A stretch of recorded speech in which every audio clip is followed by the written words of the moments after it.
नमस्कार. हिंदुस्थान पोस्टमध्ये मी हर्षद वैद्य आपल्या सर्वांचं मनःपूर्वक स्वागत करतो. सध्या भारतामध्ये अंतर्गत आणि भारताबाहेरील गोष्टींमध्ये भारतासमोर अनेक आव्हानं तयार झालेली आहेत. मग भारतातल्या अंतर्गत गोष्टींमध्ये मग आपण जंतर-मंतरचं आंदोलन असेल, आता झारखंडमध्ये सुद्धा आंदोलन सुरू झालेलं आहे. विद्यार्थ्यांचे प्रश्न ऐरणीवर येतायत. त्याच्यावरती धगधगत चर्चा होते आणि धगधगती आंदोलनं होत आहेत. याच बरोबरीने राजकीय पातळीवरती सुद्धा बऱ्याच घडामोडी घडतायत. त्याही आपल्या समोर आहेतच.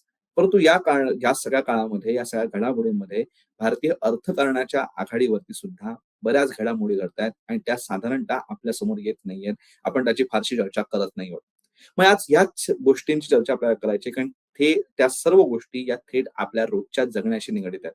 मग ते टॅरिफचं संकट असेल, पुन्हा एकदा भडकायला लागलेलं अमेरिका-इराण युद्ध असेल, होर्मुझची नाकाबंदी असेल, या सगळ्याच गोष्टी होत आहेत आणि त्याचे सोन्या-चांदीचे रेट्स असतील, या सगळ्याच गोष्टींची चर्चा आपल्याला करायची आहे. प्रश्न समजावून घ्यायचे आहेत आणि येणाऱ्या काळामध्ये भारतीय अर्थव्यवस्थेचं चित्र नेमकं कसं असेल, याची सुद्धा आपल्याला चर्चा करायची आहे. आणि याच सर्व प्रश्नांचा वेध घेण्यासाठी आपल्यासोबत उपस्थित आहेत ज्येष्ठ अर्थतज्ञ आणि बँकिंग क्षेत्राचे अभ्यासक doctor Ketan Joglekar sir. Sir, आपलं मनःपूर्वक स्वागत.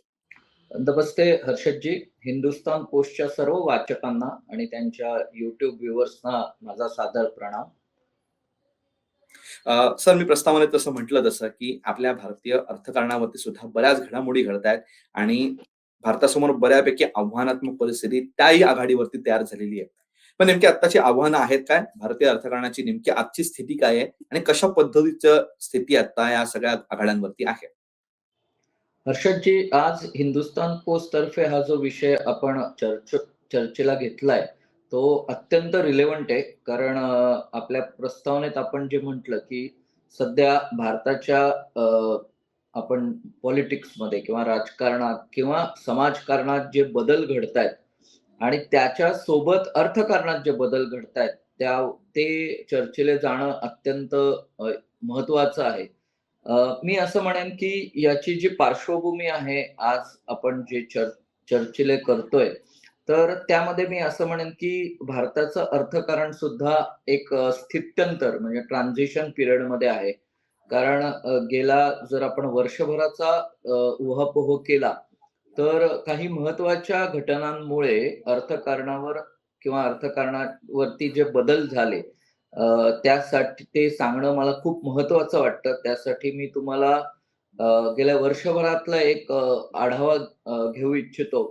गेल्या वर्षभरात महत्त्वाचे 2 युद्ध किंवा आपण म्हणू जे विविध आघाड्यांवर व्यापार युद्ध किंवा डायरेक्ट युद्ध जी झाली, त्याचा भारतीय अर्थकारणावर नव्हे तर जागतिक अर्थकारणावर परिणाम झालेला आहे.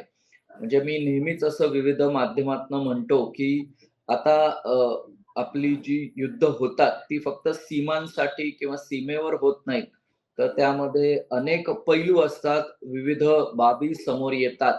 त्यामध्ये व्यापार युद्ध असो किंवा आपण म्हणू की टेक्नॉलॉजिकल काही घटनांमुळे जी काही विविध स्तरांवरती युद्ध नाही म्हणता येणार, पण मतभेद असतात, त्याचे परिणाम अर्थव्यवस्थेवर होतात.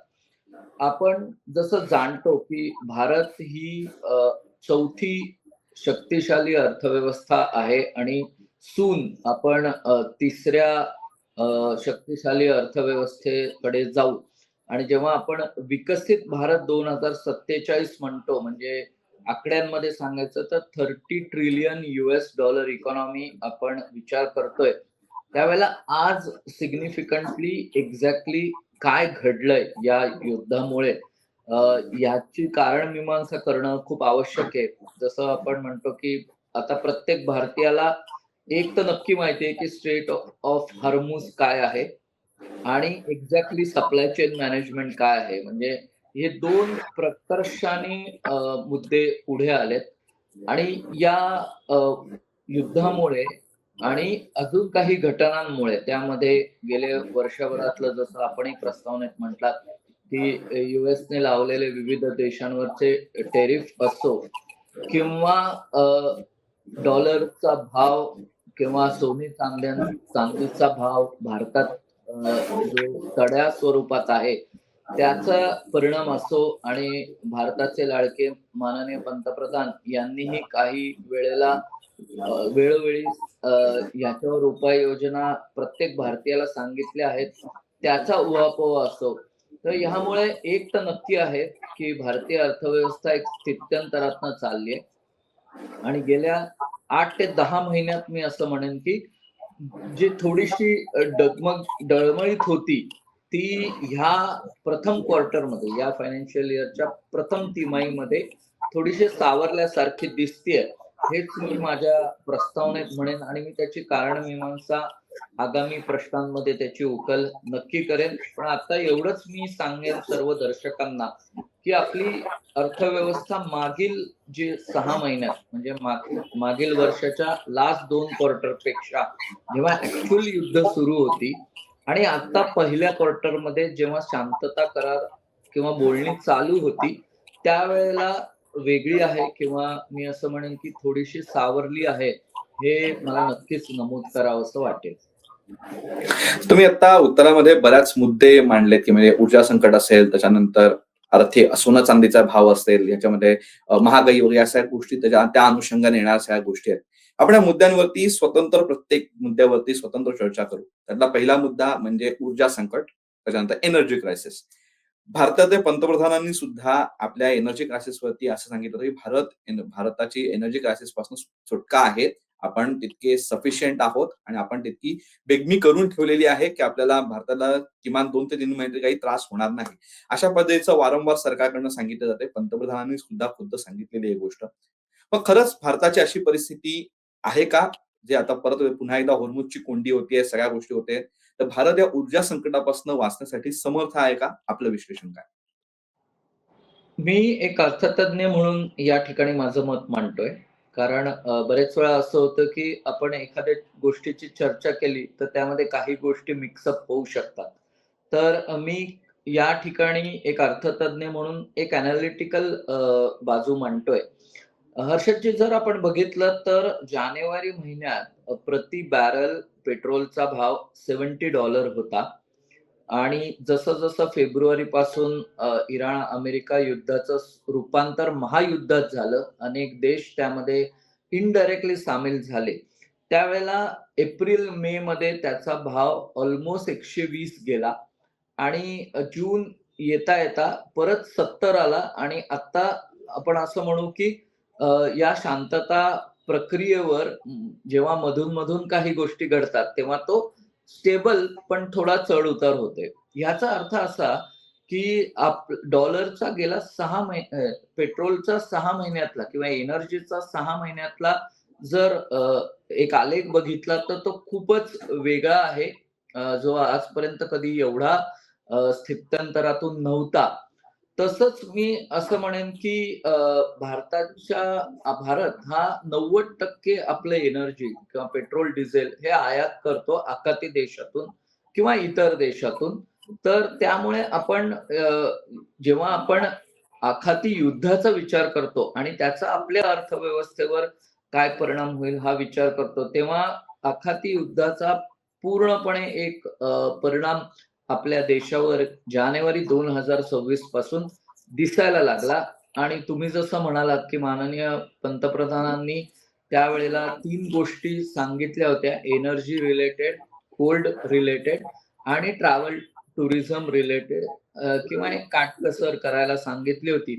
त्याचा प्रत्येक भारतीयाने मला वाटतं विचार केला आणि त्यानंतर जरी प्राइसिंग वाढत गेलं किंवा कमी होत गेलं, मला असं वाटतं भारतात पेट्रोलियम प्रॉडक्ट्सच्या प्राइसिंग ह्या मोर ऑर लेस जास्त वाढल्या नाहीत.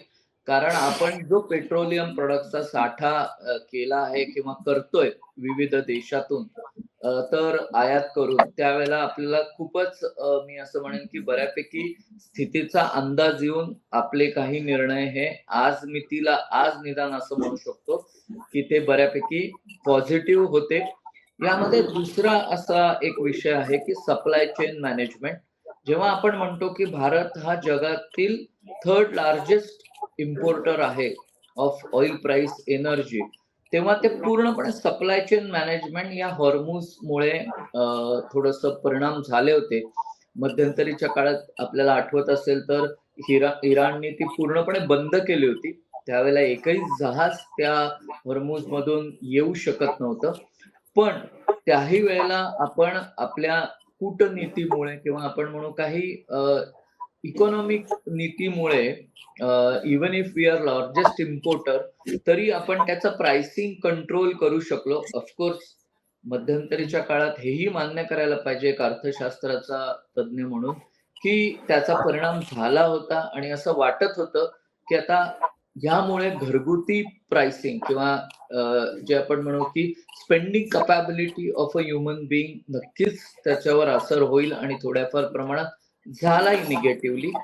पण ओव्हरऑल जर मी म्हटलं तर म्हणजे import of energy, supply chain मॅनेजमेंटमध्ये असणारे फ्रिक्शन यामुळे जो अ, अर्थनीतीला किंवा अर्थव्यवस्थेला जो तोटा व्हायला हवा होता, तितका नक्कीच झाला नाही हे माझं प्रांजळ मत या ठिकाणी मी मांडतोय आणि मी नक्कीच या निमित्ताने सांगेन, की आपल्याकडे पेट्रोलियम प्रॉडक्ट्सचे साठे किंवा आपण म्हणू जे आपण रिफायनरीज उभ्या केल्या आहेत, त्याचा भारताला नक्कीच फायदा झाला आणि यामध्ये उत्पादन क्रयशक्ती किंवा घरगुती आपण एल-पी-जी, गॅस हे सुद्धा त्या मध्ये फारसे प्रभावित झाले नाही.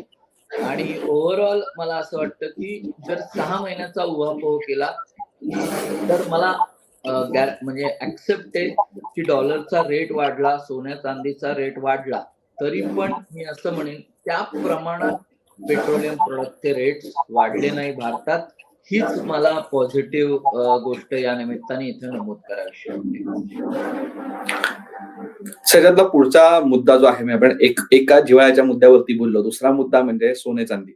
या सोने-चांदीच्या काय आपण किमतींमध्ये प्रचंड चढ-उतार होत आहेत. आता सुद्धा तो काय आपण त्याच्यामध्ये रोज काहीतरी बदल घडतायत. त्याच्यामध्ये कधी चढतायत, कधी उतरतायत. परत एकदा युद्ध ढग पुन्हा जमा व्हायला लागले, की परत रेट्स वाढतायत, सगळ्या गोष्टी होतायत.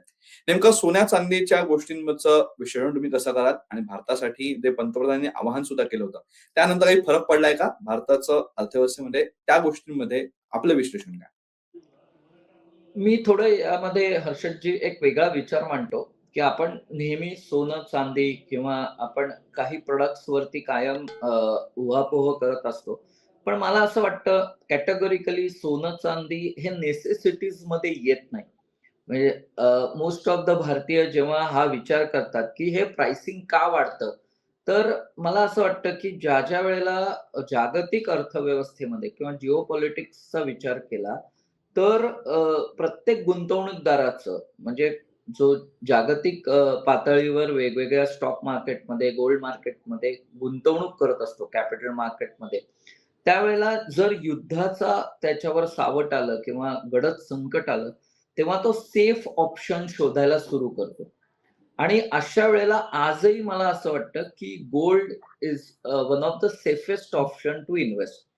आणि युरोपामध्ये किंवा यूएसच्या इकॉनॉमीमध्ये त्यांना तसं सेफ वाटतं. ऑफकोर्स मी या निमित्ताने हेही सांगू इच्छितो, की डिस्पाईट या युद्धाचे गडद सावट होतं, तरी पण एफ-आय-आयजनी भारतामध्ये ज्या गुंतवणूक किंवा जे विथड्रॉवलचा ओघ होता, तो त्या मानाने यावेळेला कमी होता. म्हणजे आपण तीही परिस्थिती शेअर मार्केटमध्ये सांभाळू शकलो.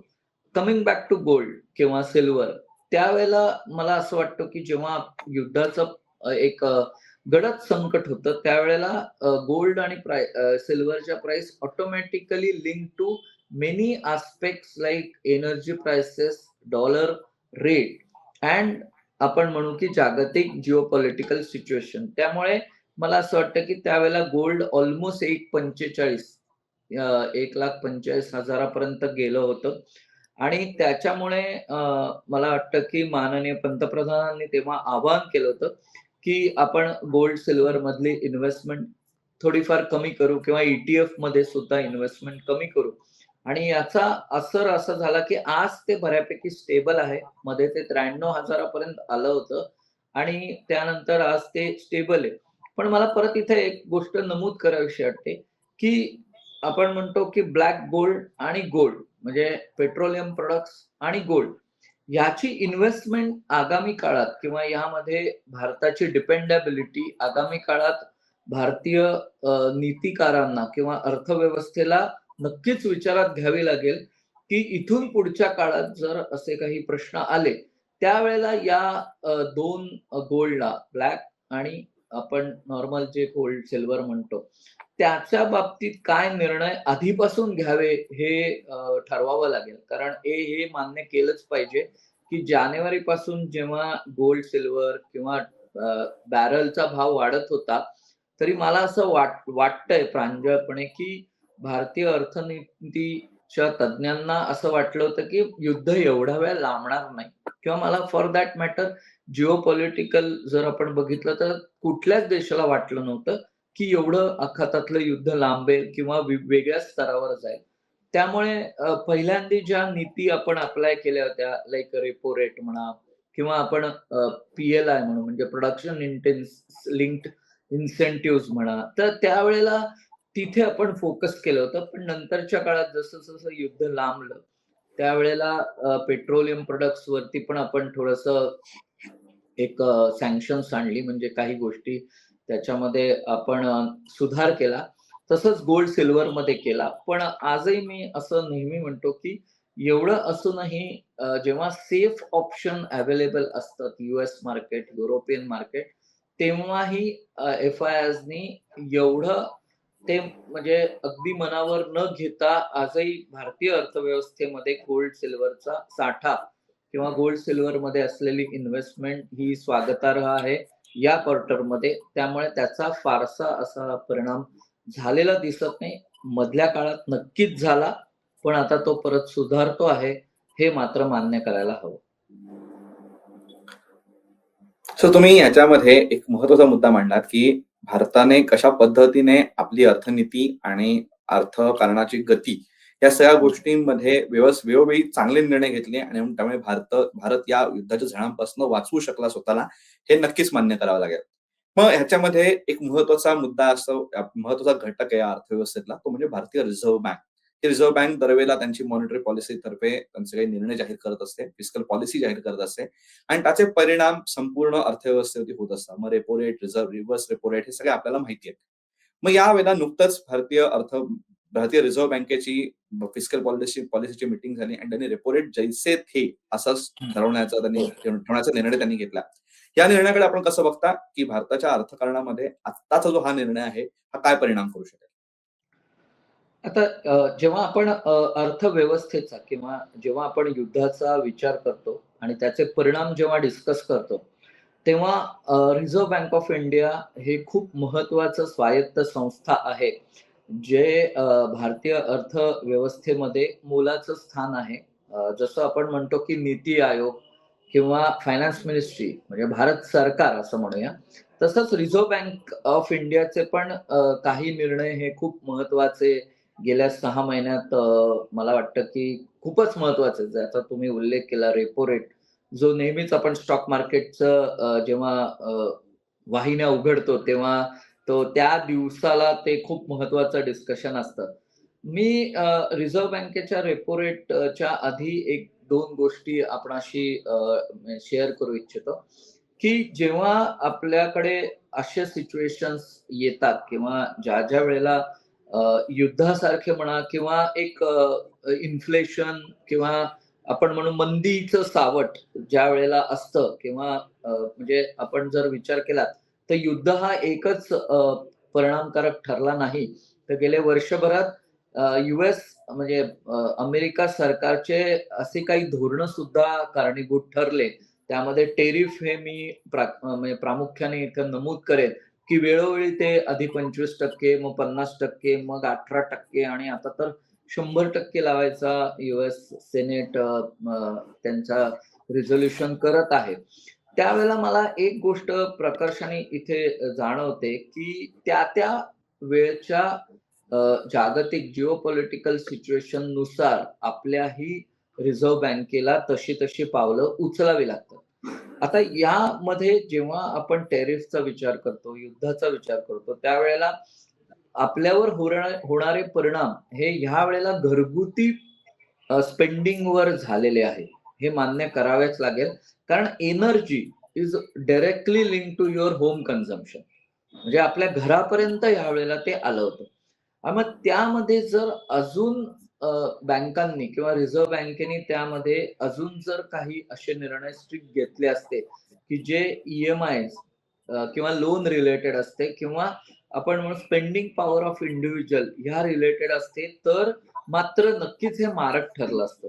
त्यामुळे मला असं वाटतं, की जेव्हा आपण ओव्हरऑल विचार करतो, त्यावेळेला भारत सरकारचे जसे निर्णय प्रक्रिया आहेत, तसं आर-बी-आयने पण वेळोवेळी काही गोष्टी, काही निर्णय घेतले. ऑफकोर्स डिबेट होऊ शकतं, की डॉलरचा रेट ह्या लेव्हलपर्यंत गेला किंवा तो सारखा चढा आहे. पण मी कधीच यावर मी असं प्रांजळपणे म्हणेन एक अर्थशास्त्राचा अभ्यासक म्हणून, की डॉलर रेट कधीच आपण फारसा असा निर्णय प्रक्रियेत महत्त्वाचा तितकासा मानायला नाही पाहिजे. कारण भारताची आजची जी अर्थव्यवस्था आहे, ते हे अब्सॉर्ब करू शकते. पुढे जे आपल्याकडे आपण जे विकसित भारत किंवा आगामी शताब्दी वर्षासाठी जेव्हा जातो, तेव्हा जो विचार करतो, त्यावेळेला make in India, P-L-I incentive schemes म्हणजे प्रोडक्शन लिंक्ड इन्सेंटिव्ह स्कीम्स जाहीर करणं किंवा आत्ता एक एम-एस-एम-ई बिल आलंय, जे आपण म्हणू बँकांमार्फत रूट होणार आहे. म्हणजे एम-एस-एम-ईला मिळालेले काही बेनिफिट्स ते सर्व बँकांमार्फत होताना जर रेपो रेट वाढवला असता, तर मात्र त्याचा पूर्णपणे असर हे तुमच्या रिपेइंग कपॅसिटीवर झालं असतं किंवा वर झाले असते आणि मध्ये वाढ झाली असती, इंटरेस्ट रेटमध्ये वाढ झाली असती. आणि मग हे जे आपण एक इकोसिस्टम बिल्ड करायचा प्रयत्न केला, एम-एस-एम-ईला इन्सेंटिव्हज असो, प्रोडक्शन इन्सेंटिव्हज असो किंवा मॅन्युफॅक्चरिंग इन्सेंटिव्हज असो, मेक इन इंडिया असो, पी-एल-आय 2020 असो, ते आपण चालत असताना जर आर-बी-आयने आता कुठलाही असा ॲडव्हर्स निर्णय घेतला असता, 0.25 बेसिस असो किंवा 0.50 असो, तर नक्कीच अर्थव्यवस्था मंदीकडे गेली असती. हे माझं एक प्रामाणिक मत आहे. त्यामुळे तुम्ही जसं म्हणालात, की हे रेपो रेट जैसे थे ठेवलं. वर्तमानपत्रात आपण हा शब्द वाचतो. त्यामुळे त्याचा परिणाम नक्कीच बाजारावरती हा पॉझिटिव्ह होईल आणि आगामी काळात पण मला असं वाटतं, की अजून 2 क्वार्टर आर-बी-आय हे रेट तसेच ठेवेल. कारण आता जर कंपॅरिझन केली तर मार्च 2026 ला आपला प्रोडक्शन रेट किंवा त्याचा आपण आढावा घेतला तर 3.2% होता आणि आर-बी-आयच्या काही इन्सेंटिव्हजमुळे आज तो 4.9% आहे. त्यामध्ये वाढ झाली आहे. म्हणजे थोडक्यात मेक इन इंडियामध्ये किंवा आपण म्हणू ज्या आपण पी-एल-आय प्रोडक्शन इंटेन्सिव्ह स्कीम्समुळे आज भारतामध्ये मॅन्युफॅक्चरिंग ॲक्टिव्हिटीला बढावा मिळतोय आणि हे सर्व शक्य होतं जसं भारत सरकारची नीती असते, तसं आर-बी-आयच्या नीतीमुळे सुद्धा शक्य होतं. त्यामुळे मला म्हणजे टेक्निकली जर विचार केला, कंपॅरेटिव्ह एनालिसिसचा विचार केला, तर तुम्ही जे प्रश्न मला विचारलात, की या रेपो रेटचा काय परिणाम होतो? तर हा महत्त्वाचा परिणाम झालाय. त्यानंतर आपण आजही मॅन्युफॅक्चरिंग ॲक्टिव्हिटीमध्ये इयर ऑन इयर किंवा क्वार्टर ऑन क्वार्टर एक चांगली प्रगती करतोय. कारण बँकिंग फंड्स अवेलेबल होतायत. या रेपो रेटमुळे त्यामध्ये इंटरेस्ट रेटमध्ये वाढ होत नाहीये. त्यामुळे मध्ये वाढ होत नाहीये. त्याचा सरळ इफेक्ट रिअल इस्टेटमध्ये होतो म्हणजे गृह खरेदीला होतो. वाहन खरेदीला होतो. मगाशी जसं मी म्हटलं, की वाहन खरेदी हाही खूप महत्त्वाचा मुद्दा इथे आहे, की डिस्पाईट ऑफ वॉर आणि पेट्रोल प्राइसेस हाईक आपल्या वाहन खरेदीमध्ये कुठेही कमी आली नाहीये. उलट मी असं म्हणेन, की वाहन खरेदीचा रेट किंवा growth he quarter by quarter वाढत चालली आहे आणि या क्वार्टरमध्ये सगळ्यात जास्त वाहन खरेदी झाली आहे आणि त्यामध्ये एक सांगायला आनंद होतो, की त्यामध्ये इलेक्ट्रॉनिक व्हेइकलमध्ये आता लोकं शिफ्ट होतायत आणि त्यालाही काही इन्सेंटिव्हज या निमित्ताने मिळतायत. सो ओव्हरऑल जर विचार केला तर आर-बी-आयचा रेपो रेट हा आजही जो जैसे थे ठेवण्यात आला, त्याचा डायरेक्ट बेनिफिट हा विविध सेक्टरला होतो. मग त्यामध्ये मॅन्युफॅक्चरिंग असो, सर्व्हिस असो किंवा स्मॉल मीडियम एंटरप्राइजेस एम-एस-एम-ई असो, वाहन उद्योग असो किंवा रिअल इस्टेट असो, जे महत्त्वाचे आपले 5 सेक्शन आहेत त्याच्यामध्ये नक्कीच होतो आणि मला वाटतं, की हा रेपो रेट हा स्वागतार्ह आहेच आहे. पण माझी स्वतःची अशी अपेक्षा आहे, की पुढील 2 क्वार्टरमध्ये जर बाजार स्थिर ठेवायचा असेल, तर यामध्ये वाढ करणं हे हितावह नसेल. जैसे थे किंवा थोडं कमी करणं हे हितावह असेल. सर तुम्ही आता ह्याच्यामध्ये रिझर्व्ह बँकेने घेतलेल्या मुद्द्यांचं कशा पद्धतीने भारतीय अर्थकारणावरती पॉझिटिव्ह परिणाम होतोय हे सगळं समजावून सांगितलं आणि ते विस्तृतपणे तुम्ही आम्हाला सांगितलं. परंतु ह्याचा जिथे डिरेक्ट परिणाम होतो, जिथे आपण तुम्ही मगाशी सांगितलं, की शेअर मार्केट ह्याच्यावर परिणाम होतो आणि तिथे बरेच घडामोडी त्या दिवशी घडत असतात. ह्याच शेअर मार्केटवरती सध्या बोललं जात आहे, की येता काळ हा शेअर मार्केटसाठी प्रचंड धोकादायक किंवा धक्कादायक असू शकतो. ह्याच्यामध्ये बरेच भूकंप आपल्याला बघायला मिळू शकतात. खरंच शेअर मार्केटमध्ये भूकंप होणार आहे का? शेअर मार्केटमध्ये पुढची स्थिती कशी असेल? आणि जे शेअर मार्केट बद्दल स्पेक्युलेशन्स होत आहेत, ती किती खरी, किती खोटी? आपल्याला काय वाटतं? जर आपण शेअर मार्केटचा अभ्यास केला हर्षदजी, तर असं प्रामुख्याने जाणवतं, की जेव्हा युद्धजन्य परिस्थिती किंवा इतर इन्फ्लेशन किंवा मंदी ह्या परिस्थिती येतात, त्यावेळेला फॉरेन इन्व्हेस्टर जे आज शेअर मार्केटचे सर्वात जास्त इन्व्हेस्टर्स आहेत, ते सेफ कंट्रीज शोधतात. हा नॅचरल रूल आहे आणि या युद्धजन्य परिस्थितीमध्ये जेव्हा आखातात युद्ध चालू आहे आणि त्याचे डायरेक्ट परिणाम भारतीय अर्थव्यवस्थेवर दिसतायत, त्यावेळेला त्यांच्यासाठी सेफ कंट्री ही यूएस आणि काही युरोपियन कंट्रीज होत्या, जिथे बऱ्यापैकी म्हणजे असं म्हणू आपण, की जे डेव्हलप्ड कंट्रीज आहेत. त्यामुळे मध्यंतरीच्या काळात जेव्हा युद्धाचे गडद म्हणजे युद्ध हे अ, एका वेगळ्या पातळीवर होतं, त्यावेळेला ऑफ एफ-आय-आयज किंवा जे आपण म्हणू लार्ज इन्व्हेस्टर्स असतात, ते आपले फंड्स हे विथड्रॉ करतात आणि सेफ हेवनमध्ये म्हणजे आपण म्हणू सेफ कंट्रीजमध्ये पार्क करतात. त्यामुळे त्या काळामध्ये म्हणजे प्रामुख्याने फेब्रुवारी नंतर पर्टिक्युलरली मे पर्यंत खूप कठीण काळ होता. त्यावेळेला शेअर मार्केटनी तसं रिप्लाय केला आणि अर्थव्यवस्थेच्या निर्णयांप्रमाणे ते रिएक्ट झाले असं मी म्हणेन. सो त्यावेळेला नक्कीच भूकंप नाही म्हणता येणार, पण एक पडझड झालेली आपण बघतोय. जर आपण याचा एनालिटिकल स्टडी केला, तर गेल्या काही वर्षात प्रामुख्याने आपण जेव्हा भारत सरकार म्हणू किंवा आर-बी-आय म्हणू, ज्यावेळेला आपल्या अर्थनीतीमध्ये एक आपण एक व्हिजन आणतो, जे आपण विकसित भारत म्हणतोय, त्यावेळेला आपण असं म्हणू की गेल्या काही वर्षात शेअर मार्केट म्हणावं तसं निगेटिव्हली झालं नाहीये. पडझड झाली आहे का, तर ती वेळोवेळी होते. याचं मी एक सिंपल एक्झाम्पल देतो, की ज्यावेळेला एखादे प्राइसिंग किंवा एखाद्या एनर्जी रिलेटेड प्राइसिंग खूपच फ्लक्च्युएट होतात. त्यावेळेला त्या कंपन्यांचे शेअर हे कायमच डगमगतात किंवा त्यात पडझड होते. तसंच माझं असं म्हणणं आहे, की यावेळेला काही पडझडी झाल्या. पण त्याच वेळेला आपण मॅन्युफॅक्चरिंग ॲक्टिव्हिटीजमुळे, आपण ग्रीन रिव्होल्यूशनमुळे, आपण ई एनर्जी मार्केटमध्ये म्हणजे ज्या सोलर म्हणा किंवा ज्या इतर सोर्सेस ऑफ एनर्जी कंपन्या आहेत, त्यामध्ये लोकांनी इन्व्हेस्ट करायला सुरू केलं. म्हणजे मी जर कंपॅरेटिव्ह एनालिसिस केला, तर या पेट्रोल लिंक्ड कंपन्यांमधून म्हणजे एनर्जी किंवा आपण सोलर रिलेटेड मध्ये आपण सुरू केली इन्व्हेस्टमेंट करायला किंवा एफ-आय-आयज. त्यानंतर आपण डिफेन्समध्ये जी आज मेक इन इंडिया अंतर्गत बऱ्यापैकी प्रगती केली आहे किंवा आता तर आपण एक्सपोर्टर आहोत, जे आजपर्यंत लार्ज इम्पोर्टर्स होते. सो त्या कंपन्यांमध्ये सुद्धा एफ-आय-आयजनी गुंतवायला सुरू केले. ऑफकोर्स एफ-आय-आयज किंवा कुणीही जेव्हा अशा सिच्युएशन जगावर येतात, त्यावेळेला सेफ कंट्रीजमध्ये पार्क करतात किंवा गोल्डमध्ये करतात. त्यामुळे आपण असं म्हणू, की शेअर शेअर मार्केटमध्ये भूकंप असं नाहीये, पण पडझड झालेली आहे आणि आता तर आपण जे गेले 15 दिवस बघतोय, की पी स्टॉक्स बऱ्यापैकी कितीही आपण म्हटलं, तरी पुढे सुरू आहेत आणि युद्धाचं सावट हळू का होईना कमी होतंय.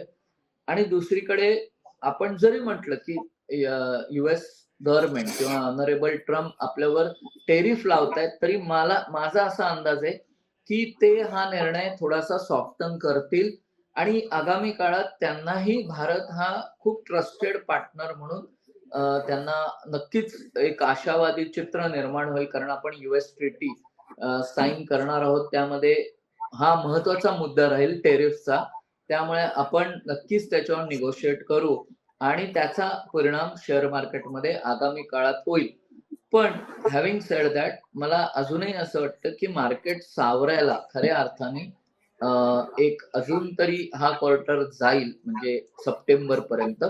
आणि नंतर जसं जसं आपण युएसशी अजून निगोशिएट करू किंवा आपण अजून अजून नवीन पार्टनर्स शोधू ट्रेडसाठी, ट्रेड ट्रिटीजसाठी, जसं गेल्या काही महिन्यांमध्ये भारताचे पंतप्रधान माननीय मोदी साहेब सगळीकडे फिरून म्हणजे त्या त्या देशात जाऊन ट्रिटीज विषयी, ट्रेड विषयी डील्स फायनल करतायत. तसं जर झालं तर नक्कीच दिवाळीपूर्वी किंवा म्हणजे सप्टेंबर नंतर शेअर मार्केटमध्ये असा भूकंप येणार नाही. मी म्हणेन पॉझिटिव्हिटी येईल, कारण त्यावेळेला हाफ इयर एंड प्रत्येक कंपनीचे रिझल्ट अनऑडिटेड येतील आणि त्याचा नक्कीच पॉझिटिव्ह परिणाम होईल. पण मागील क्वार्टरमध्ये मात्र मी एवढं आज सांगू शकतो की पडझड झाली होती. त्याला अनेक कारणं आहेत आणि त्यामध्ये महत्वाचं कारण आहे एनर्जी आणि सप्लाय चेन मॅनेजमेंट. टेरिफ होतं, पण आता या गोष्टी बऱ्यापैकी रुळावर येत आहेत आणि मला विश्वास आहे की नक्कीच आपण यामध्ये प्रगती करू. शेअर मार्केट परत एकदा चांगल्या पोझिशनला जाईल. सर, आपण प्रत्येक मुद्द्यावरती खूप सविस्तर चर्चा केली आणि तुम्ही आम्हाला खूप चांगल्या पद्धतीने या सगळ्यामध्ये सगळ्याचे कंगोरे उलगडून दाखवले. मला शेवटचा प्रश्न तुम्हाला आधी थोडक्यात उत्तरामध्ये एक्सपेक्टेड आहे की येणाऱ्या पुढच्या 6 महिन्यांमध्ये किंवा वर्षभरामध्ये हे जे काही सगळे मुद्दे आहेत, पुन्हा एकदा युद्धाची गळत आहे, टॅरिफचे वारे घोंगावत आहेत, सगळ्याच गोष्टी आहेत, भारतीय अर्थव्यवस्था कसं परफॉर्म करेल, येणाऱ्या पुढच्या आगामी काळासाठी भारतीय अर्थव्यवस्थेचं चित्र काय असेल, आपलं विश्लेषण काय? थोडक्यात उत्तर. एक आतापर्यंत आपण जेवढे मुद्दे चर्चेला घेतले त्यामध्ये संमिश्र आपण त्यामध्ये एक जर आपण टेक्निकल अनालिसिस केला तर तो संमिश्र आहे, मिक्स्ड आहे. म्हणजे पूर्ण पडझड झाली आहे किंवा पूर्ण आपण अर्थव्यवस्था गाडी रुळावरून घसरली आहे का, तर नक्कीच नाही. पण त्यावेळेला आपल्याला झळ बसली नाही का? सामान्य माणसांना यावेळेला पहिल्यांदा असं झालं असेल की गॅस सिलेंडरचे तुटवडे किंवा आपण म्हणू पेट्रोल प्राइसेस वाढल्यामुळे ट्रान्सपोर्टेशन वाढतं, त्यामुळे मालाला ऑफकोर्स म्हणजे महागाई वाढते. तर ते झालंय का? तर नक्कीच झालंय. सो हे बॅलन्स करताना मला असं वाटतं की जर लार्जर पिक्चर बघितलं तर मला असं नक्की जाणवतंय की भारतीय अर्थव्यवस्थेला आता तरी निदान आपण असं म्हणू की आपण सिच्युएशन बेस्ड अर्थव्यवस्थेवर फ्लेक्झिबिलिटी आणली आहे. म्हणजे जशी जशी सिच्युएशन येते तसं तसं शॉर्ट टर्म निर्णयांमध्ये भारत सरकार असो, RBI असो किंवा नीती आयोग असो, ह्यावर एक डिसिजन घेतात किंवा आपण म्हणू की त्यावर विचार विनिमय करून एक शॉर्ट टर्म डिसिजन्स घेतात. म्हणजे सांगायचं एक यामध्ये जर टेक्निकली तर IMFनी आताच एक मध्ये रिपोर्ट जाहीर केला की GDP 6.5% भारताचा ह्या युद्धजन्य परिस्थितीत होता आणि आपल्याला जर विकसित भारत म्हणून जायचं असेल तर तो 8 पर्यंत जायला पाहिजे. त्याचा रोडमॅप भारताचा कसा आहे हे त्यांनी विश्लेषण केलं होतं. तोच धागा पकडून मी असं म्हणेन हर्षदजी की संमिश्र एक आपण म्हणू अर्थनीती किंवा संमिश्र प्रतिक्रिया असतील. एक अर्थतज्ञ म्हणून मी नक्कीच म्हणेन की जो परिणाम झालाय युद्धाचा किंवा आजही होतोय, तर त्याच्यासाठी आर वी प्रिपेअर्ड इनफ हा खूप महत्वाचा मुद्दा आहे आणि हा फक्त भारतासाठी नाहीये, तर आगामी काळामध्ये प्रत्येक देशाला हा विचार करावा लागेल की are we prepared enough to handle the situation, का एखादी सिच्युएशन आल्यावर रिॲक्ट करणं. सो आता आगामी काळात भारताला प्रोएक्टिव्हली जावं लागेल आणि मेक इन इंडिया किंवा आपण जे काही विविध योजना राबवतोय त्याला कन्सिस्टंटली एक प्रमोशन द्यावं लागेल आणि त्यांना कन्सिस्टंटली ग्रोथ साठी नक्कीच भारत सरकारला विविध योजना आणाव्या लागतील, ज्यामध्ये इन्सेंटिव्ह स्कीम्स आहेत किंवा आपण म्हणू टॅक्स हॉलिडेज आहेत किंवा रेपो रेट आहे किंवा इतरही आपण लिक्विडिटी रिलेटेड इश्यूज आहेत. हे नक्की भारत सरकारला पुढील काळासाठी जेव्हा पुढच्या बजेटमध्ये मांडायला होईल, त्याबरोबर डायरेक्ट टॅक्सेस आहेत, त्याच्यामध्ये काही रिलॅक्सेशन शॉर्ट टर्म देता येत आहेत का हे बघावं लागेल. सो ओव्हरऑल मला असं वाटतं की अर्थव्यवस्थेत जर आपण प्रिपेअर्डनेस आणला फॉर द वर्स्ट, तर नक्कीच भारतासाठी आगामी वर्ष चांगलं असेल. अदरवाईज मला प्रांजळपणे वाटतं की ह्या जर योजना किंवा हे ग्रोथ मॅप जर आपण आता राबवला नाही, म्हणजे मला म्हणजे राबवला कुठल्याही कारणामुळे, तर मात्र येणारा काळ अधिक कठीण असेल.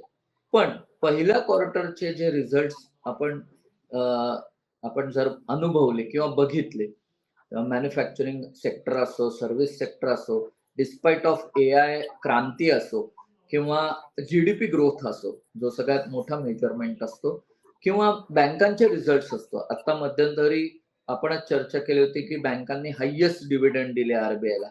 आता सुद्धा एलआयसीने हायेस्ट डिव्हिडंड दिले.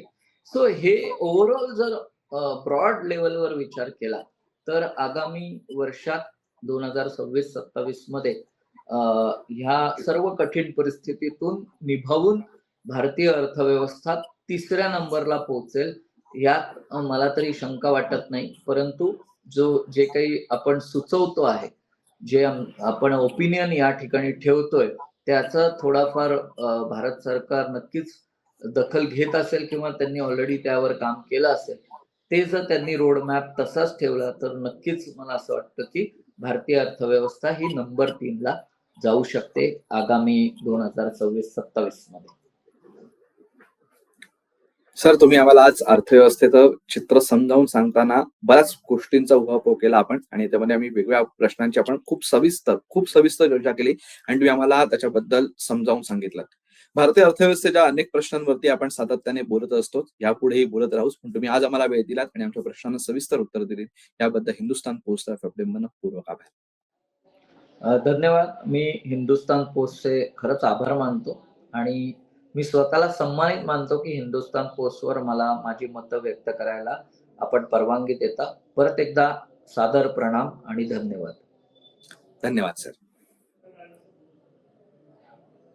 तर हे होते केतन जोगळेकर सर. आपण भारतीय अर्थव्यवस्थेचं आज चित्र समजावून घेण्याचा प्रयत्न केला, आजचं चित्र समजावून घेण्याचा प्रयत्न केला आणि भविष्याचा वेध घेण्याचाही थोडाफार प्रयत्न केला. भविष्य काळामध्ये काय येईल त्या गोष्टींची चर्चा आपण करूच, पण आजचं चित्र समजावून घेताना त्यातले प्रश्नही समजावून घेतले आणि त्याची उत्तरं काय असू शकतात याची चर्चा केली. ही मुलाखत तुम्हाला कशी वाटली हे कमेंट बॉक्समध्ये नक्की सांगा आणि असेच माहितीपूर्ण व्हिडिओज बघण्यासाठी हिंदुस्थान पोस्ट युट्यूब चॅनलला सबस्क्राईब करा आणि फेसबुक पेजला लाईक फॉलो करायला विसरू नका. धन्यवाद.